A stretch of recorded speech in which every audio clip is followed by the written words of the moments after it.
드래프트가 한 달 정도밖에 남지 않은 이 시점에서 최악의 드래프트 픽들에 대해 한번 얘기해보도록 하겠습니다. 내용은 블리처 리포트의 도움을 많이 받았습니다. 이 문서의 링크는 설명란에 올려놓겠습니다. 1995년 드래프트로 돌아가 보겠습니다. 명예의 전당급 선수들인 워런 셉이 12번, 타이 로가 23번, 데릭 브룩스가 28번으로 뽑혔던 이 드래프트에서 1번 픽은 러닝백 키자나 카터였습니다. 1990년대에 NFL을 보셨던 분들도 잘 모르실 것 같은데 대학 미식축구 마지막 시즌에만 펜스테이트에서 1539 러싱야드와 터치다운 23개를 기록했고 하이즈먼 투표에서는 2위를 했었습니다. 하지만 카터는 NFL 커리어가 시작되고 첫 프리시즌 경기에서 무릎 인대가 파열되는 부상을 당했고 계속되는 여러 부상으로 인해 별다른 활약 없이 7시즌간 1144 러싱야드와 20개의 터치다운을 기록합니다. 대학 커리어 마지막 한 시즌보다 적은 NFL 커리어 수치를 기록한 거죠. 다음은 꽤 최근 드래프트였던 2015년 드래프트입니다. 케빈 화이트라는 와이드 리시버가 이때 전체 7번으로 뽑혔었는데요. 4번으로 뽑혔던 리시버인 아마리 쿠퍼 다음으로 주목을 많이 받았던 리시버였습니다. 하지만 3라운드에 뽑혔던 타일러 로켓이나 5라운드에 뽑혔던 스테폰 딕스보다 훨씬 안 좋은 커리어를 보냈습니다. 사실 커리어가 거의 없었습니다. 키자나 카터처럼 프리시즌에라도 조금 뛰어봤다면 모르겠는데 트레이닝 캠프에서 경골 골절을 당하고 루키 시즌을 통째로 날려버립니다. 결과적으로는 커리어 총 323 리셉션 야드만을 기록했습니다. 이런 드래프트 버스트 영상에서는 조니 풋볼이 빠질 수 없죠. 필름 스터디를 절대 하지 않았다던 마이웨이 쿼터백입니다. 조니 맨젤은 2014 드래프트에서 전체 22번 픽으로 뽑혔는데 이때 더 충격적이었던 사실은 클리블랜드에게 1라운드 지명권이 하나 더 있었고 전체 8번으로는 또 한 명의 버스트인 코너백 저스틴 길버트를 뽑았다는 사실이죠. 8번의 길버트와 22번의 조니 맨젤 사이에 있었던 선수들만 보면 프로볼 태클 테일러 루안, 슈퍼스타 와이드 리시버 오델 베컴 주니어, CJ 모슬리, 라이언 셰지어 그리고 에런 도날드까지 있었습니다. 조니 맨젤 후에 뽑혔던 쿼터백으로는 전체 36번이었던 데릭 카 선수가 있었죠. 1994년 드래프트로 돌아가 보겠습니다. 히스 슐러라는 쿼터백이 워싱턴에게 전체 3번으로 지명됩니다. 현재는 노스캐롤라이나에서 열심히 정치를 하고 계시는 슐러는 그때 당시 드래프트가 되자마자 트레이닝 캠프를 홀드아웃하고 7년 1925만 불짜리 계약을 성사시킵니다. 진짜 도둑이죠. 왜냐하면 기량이 너무 떨어져서 동일연도 드래프트 7라운드 전체 197번으로 뽑혔던 거스 프레롯 선수에게 선발 자리를 뺏깁니다. 히스 슐러는 NFL 커리어 생활 5년 만에 은퇴했습니다. 이번엔 뉴욕 제츠의 버스트입니다. 사실 제츠는 그냥 최근 다놀드와 잭 윌슨만 봐도 어느 정도 구단 자체에 문제가 있다는 걸 알 수 있는데 2008 드래프트에서 전체 6번으로 에지러셔 버논 골스턴을 뽑습니다. 대학 시절 마지막 2시즌간 22.5개의 색과 30.5개의 태클 폴 로스를 기록했던 선수이고 드래프트 전 프로데이에서 42인치 서전트와 40야드 4.58을 뛰었던 피지컬 괴물이었기 때문에 뉴욕 제츠는 이 선수를 놓칠 수 없었다고 판단했습니다. 하지만 딱 3시즌을 뛰고 색은 총 0개를 기록합니다.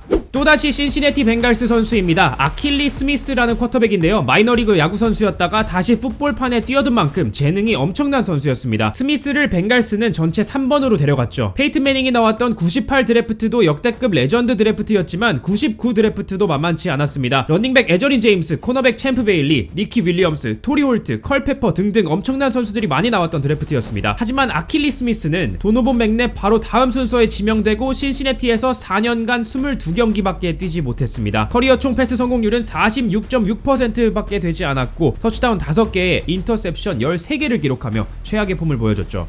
다음은 찰스 로저스. 2003 드래프트에 전체 2번으로 뽑혔던 로저스는 키 190의 큰 신장과 40야드를 4.4로 끊을 수 있는 스피드로 대학 무대를 완전히 압도하고 디트로이트에게 뽑힙니다. 어떻게 보면 칼빈 존슨이 있기 전에 메가트론급 활약을 기대했던 선수라고 볼 수도 있겠죠. 하지만 이 선수의 커리어는 3년 만에 끝이 납니다. 쇄골 골절을 2번이나 당했고 약물 복용 사실까지 걸리면서 커리어를 일찍 마무리할 수밖에 없었습니다. 더 충격적인 사실은 2003 드래프트에서 로저스 바로 다음으로 뽑혔던 선수가 같은 포지션의 레전드 리시버 안드레 존슨이었다는 사실입니다. 그 외에도 다른 포지션에는 터렐 서그스와 트로이 폴라말로까지 있었죠. 희대의 드래프트 버스트, 이번엔 라이언 리프 차례입니다. NFL을 정말 좋아하시는 분들이라면 이 선수를 모르시는 분들은 거의 없을 것 같은데요. 아주 간단하게 설명할 수 있습니다. 1998 드래프트에서 페이튼 매닝과 드래프트 헤드라인 1-2 포지션을 다투었던 역대급 쿼터백 유망주라고 평가받았던 선수입니다. 196, 107의 프레임과 보기 드문 어깨 힘으로 샌디에고 차저스의 픽을 받았던 이 선수는 재능을 너무 믿었던 건지 게임 플랜과 상대에 대한 전술 정보 이해력이 최악이었습니다. 3년밖에 못 뛰었고 은퇴 후에는 마약 범죄와 강도죄 및 여러 불미스러운 일들로 법원을 자주 드나들었죠. 꽤 최근인 2020년에는 가정폭력으로도 체포됐었습니다. NFL 커리어도 그렇지만 현재 방송으로 꽤나 성공적인 제2의 커리어를 만들어가고 있는 페이튼 매닝과 비교가 많이 될 수밖에 없네요.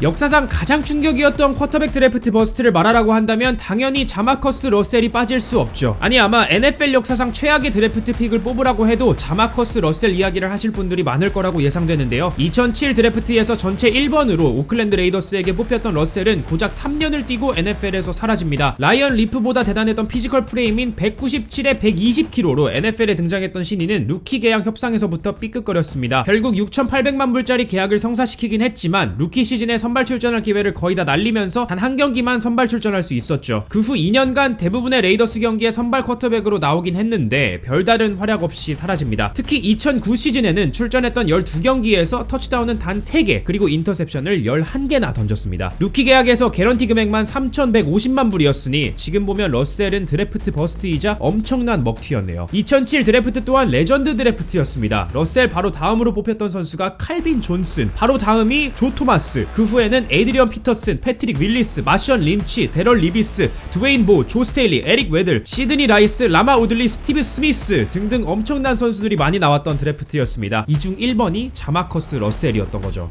그리고 마지막 최악의 픽이라고 말하기는 힘들지만 2005 드래프트에서의 알렉스 스미스 대 에런 로저스 스토리를 뺄 수가 없죠. 이 드래프트가 에런 로저스에게 더욱 충격이었던 이유는 바로 이 그린룸에 있었습니다. 뉴욕에서 진행됐던 2005 드래프트에 초대됐던 선수들은 단 6명밖에 없었습니다. 그중 알렉스 스미스도 있었죠. 로저스는 샌프란시스코 쪽 부근 캘리포니아 출신 선수였고 그렇게 전체 1번으로 샌프란시스코에게 뽑히게 된다면 이만한 스토리가 없었을 겁니다. 하지만 샌프란시스코 외에도 쿼터백이 필요했던 팀이 그렇게나 많았던 이 드래프트에서 로저스는 1라운드 꽤 오랜 시간 지명되지 않았습니다. 그린룸에 있던 6명 중 4명이 처음부터 연달아 뽑혔고 8번으로 엔트레 롤 선수까지 애리조나 카디널스에게 뽑히며 에런 로저스는 그린룸에 혼자 앉아 있어야 했습니다. 심지어 이때 댈러스 카우보이스와 미네소타 바이킹스는 24번으로 에런 로저스가 뽑히기 전까지 각각 2개의 1라운드 지명권이 있었음에도 불구하고 로저스를 뽑지 않았죠. 결국엔 이미 브렛 파브라는 명예의 전당 쿼터백을 보유하고 있던 그린베이 패커스가 로저스를 데려갔고 그제서야 로저스의 미소를 볼 수 있었습니다. 알렉스 스미스 대신 로저스를 샌프란시스코가 데려갔다면 콜린 캐퍼닉을 2011년도에 드래프트할 이유가 있었을까요? 과연 샌프란은 우승을 할 수 있었을까요? 아니 만약 로저스에게 3년의 준비기간이 주어지지 않았더라면 성공적인 커리어를 만들 수 있었을까요? 이렇게 드래프트가 팀과 선수의 운명을 바꿀 만한 파급력을 가지고 있다고 생각해본다면 한 달 뒤 드래프트가 더욱 기다려집니다. 이번 영상도 시청해주셔서 감사합니다. 그럼 전 다음 영상으로 찾아뵙겠습니다.